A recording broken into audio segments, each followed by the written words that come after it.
Em julho de 1944, representantes de 44 nações se reuniram em um hotel nas montanhas de New Hampshire, nos Estados Unidos, e redesenharam as regras do dinheiro global.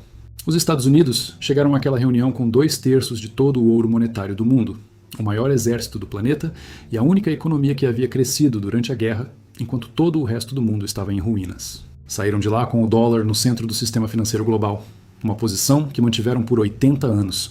Agora, em 2026, existe um país que está replicando essa estratégia peça por peça, acumulando ouro em escala histórica, construindo instituições financeiras alternativas, usando o poder de credor para criar dependências em mais de 140 países, negociando petróleo em sua própria moeda e tornando-se o maior parceiro comercial do mundo.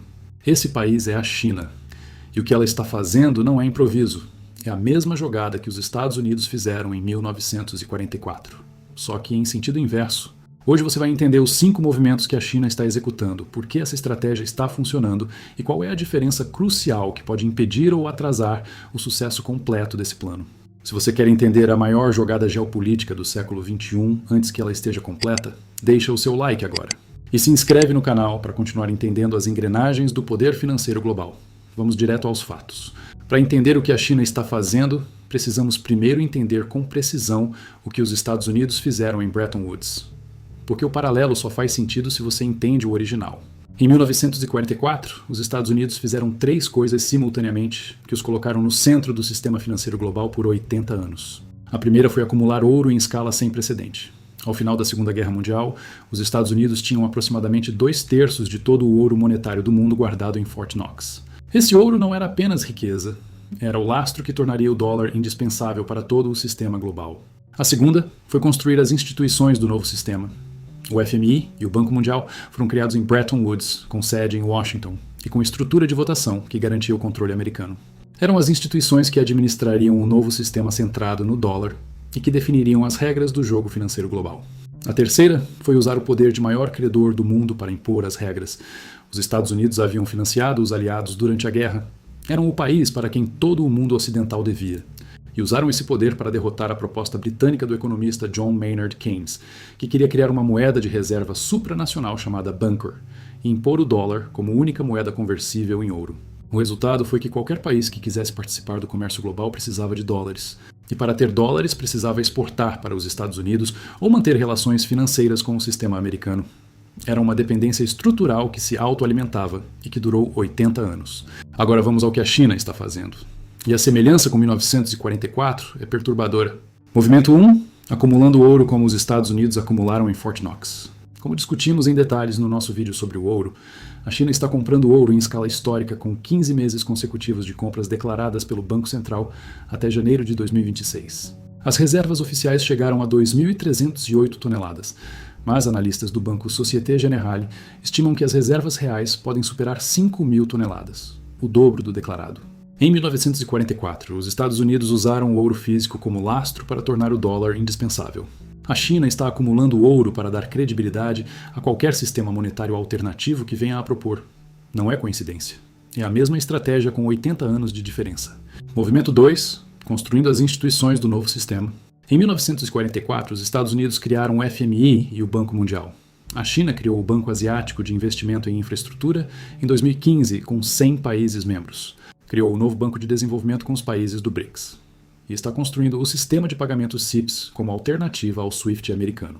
São as instituições do sistema alternativo sendo montadas peça por peça, não de uma vez, mas de forma consistente e deliberada ao longo de uma década. Movimento 3, usando o poder de credor para criar dependências. Em 1944, os Estados Unidos eram o maior credor do mundo. Em 2026, a China é o maior credor bilateral do mundo em desenvolvimento através do programa Cinturão e Rota, que financiou infraestrutura em mais de 140 países. Assim como os americanos usaram o poder de credor para impor o dólar, a China está usando o poder de credor para criar dependências que favorecem o yuan e os padrões tecnológicos chineses. O comércio entre China e Brasil atingiu 171 bilhões de dólares em 2025, um recorde histórico. A China absorveu 37% de todo o comércio brasileiro no segundo semestre de 2025. O Brasil se tornou o maior destino dos investimentos chineses no mundo em 2025. Cada contrato, cada fábrica, cada linha de transmissão elétrica construída com capital chinês é um tijolo na fundação do novo sistema que a China está construindo. Movimento 4. Construindo o equivalente do petrodólar. O petrodólar foi o mecanismo criado por Henry Kissinger em 1974 que garantiu demanda permanente pelo dólar após o fim da conversibilidade em ouro. A lógica era simples: se todo o petróleo do mundo é vendido em dólares, todo o mundo precisa de dólares. A China está construindo o equivalente em sentido inverso, negociando com a Arábia Saudita e outros produtores para vender petróleo em yuan, criando contratos futuros de petróleo em yuan na Bolsa de Futuros de Xangai desde 2018. E oferecendo aos países produtores a possibilidade de converter esses yuans em ouro no mercado de Xangai. É o mesmo circuito, mas ao contrário. Em vez de petróleo em dólares investidos em títulos americanos, seria petróleo em yuans convertidos em ouro. Em vez de financiar a dívida americana, o dinheiro do petróleo ficaria no país produtor como reserva soberana inviolável. Movimento 5. Tornando-se o maior parceiro comercial do mundo. Em 1944, os Estados Unidos eram a maior economia e o maior parceiro comercial do mundo.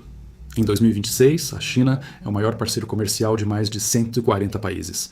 Quem controla o comércio define a moeda do comércio. E à medida que mais países fazem mais comércio com a China do que com os Estados Unidos, a lógica de usar o yuan nas transações se torna mais natural e mais conveniente. Mas seria intelectualmente desonesto apresentar esse paralelo, sem mencionar a diferença fundamental que torna a estratégia chinesa mais lenta e mais incerta do que a americana de 1944. Em 1944, os Estados Unidos tinham algo que a China ainda não tem em escala suficiente: confiança institucional global e conversibilidade plena da sua moeda. O dólar, em 1944, era conversível em ouro para qualquer banco central do mundo. Qualquer país podia chegar ao Federal Reserve e trocar seus dólares por ouro físico a taxa de 35 dólares por 31 gramas. Essa conversibilidade garantia que o dólar era tão bom quanto o ouro. Era uma promessa verificável e honrada. O yuan, em 2026, não é livremente conversível. A China controla rigidamente o fluxo de capital que entra e sai do país. Nenhum banco central estrangeiro pode simplesmente converter yuans em qualquer outra coisa com liberdade. Essa inconversibilidade é o maior obstáculo que impede o yuan de assumir o papel que o dólar tem hoje. Para completar o que os Estados Unidos fizeram em 1944, a China precisaria abrir seu sistema financeiro de forma que o Partido Comunista Chinês considera politicamente inaceitável. Abrir o sistema financeiro significa permitir que o mercado determine o valor do yuan, que capitais saiam livremente do país e que investidores estrangeiros tenham acesso irrestrito aos mercados chineses. Cada uma dessas medidas reduziria o controle do partido sobre a economia doméstica, que é fundamental para sua estabilidade política. É um dilema estrutural que a China não resolveu e que pode não resolver no curto prazo. A estratégia americana de 1944 foi possível porque os Estados Unidos já tinham um sistema financeiro aberto, democrático e confiável. A China precisa construir essa confiança em um mundo que ainda desconfia da opacidade do seu sistema político. Mas há um fator que está acelerando a estratégia chinesa muito além do que ela conseguiria por seus próprios méritos. São os erros americanos que estão empurrando o mundo em direção às alternativas que a China oferece. O congelamento das reservas russas em 2022 foi o maior presente que os Estados Unidos poderiam ter dado à estratégia chinesa. Ao congelar 300 bilhões de dólares em reservas russas com um clique, Washington mostrou para todos os outros países do mundo que reservas em dólares podem ser confiscadas por decisão política americana. Esse único evento acelerou dramaticamente os movimentos de diversificação de reservas para ouro e outras moedas que beneficiam diretamente a estratégia chinesa. O fechamento de Hormuz, em 2026, forçou países importadores de petróleo a buscar alternativas de fornecimento fora do sistema do petrodólar. Cada contrato de petróleo fechado em yuan durante essa crise é mais uma peça do sistema alternativo que a China está construindo. A ruptura entre Trump e a OTAN está criando dúvidas sobre a confiabilidade americana como parceiro entre países, que até recentemente estavam firmemente no campo ocidental. E a pressão americana sobre o PIX brasileiro, o UPI indiano e outros sistemas de pagamento públicos está convencendo países em desenvolvimento de que construir infraestrutura financeira independente não é opcional, mas necessário. O estrategista Zoltan Pozsar resumiu assim: a China não precisa derrotar os Estados Unidos, só precisa esperar que os Estados Unidos cometam os erros que aceleram a transição que ela está construindo pacientemente. Para o Brasil, essa análise tem implicações diretas e urgentes. O Brasil é simultaneamente um dos países mais cobiçados pelos dois sistemas em competição. Os Estados Unidos querem acesso prioritário aos minerais críticos brasileiros, pressionam sobre o PIX e monitoram o acordo nuclear com a Rússia. A China tornou o Brasil o maior destino dos seus investimentos no mundo em 2025. Absorveu 37% do comércio brasileiro e está construindo fábricas, linhas elétricas e infraestrutura por todo o território nacional. O Brasil está literalmente no centro do maior embate geopolítico e financeiro do século. E a forma como vai navegar essa posição vai determinar se vai ser um parceiro estratégico dos dois lados ou uma colônia econômica do vencedor. O Brasil tem uma oportunidade que não existia em 1944. Tem recursos que ambos os sistemas precisam. Tem capacidade de negociar com os dois lados. E tem a possibilidade de extrair benefícios reais de uma transição que vai acontecer com ou sem o Brasil, mas que vai afetar o Brasil de qualquer forma. Não é certo que a China vai conseguir o que os Estados Unidos conseguiram em 1944.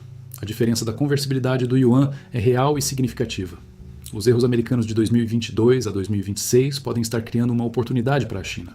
O que é certo é que o sistema financeiro global está em transformação, que essa transformação vai levar anos ou décadas, e que os países que entenderem o que está acontecendo e se posicionarem com inteligência vão ter vantagens enormes sobre os que foram pegos de surpresa.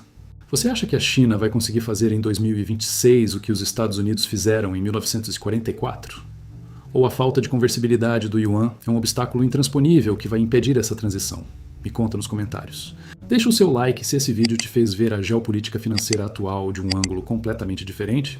Compartilha com quem quer entender o maior jogo de poder do século antes que ele esteja completo e se inscreve para continuar essa jornada.